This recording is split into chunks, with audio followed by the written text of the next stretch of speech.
عليها النار واسيبها علشان سخونيه النار، سخونيه السمنه هتخليها توصل لدرجه اللون اللي انا عايزاها. انا هنا فصلت عليها النار، طفيت عليها خلاص، وهي لسه يا دوبها كده بتاخد لون ذهبي فاتح قوي. وبرضو بقلب فيها لحد لما تهدى، وهشيلها في مكان بقى، هشيلها من على الشعلة عشان طبعا لسه سخنه. هحطها على الناحيه كده هاديه، واسيبها لما تهدى خالص اهي بالشكل كده.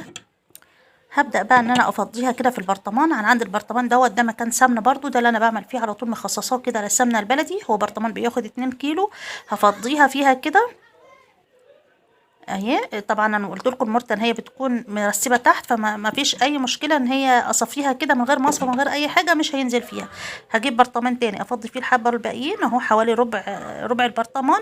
ودي المرته عندي فضيتها في طبق وبقت بالشكل ده، ريحه وطعم وكل حاجه. اتمنى ان الفيديو يعجبكم، والسلام عليكم ورحمه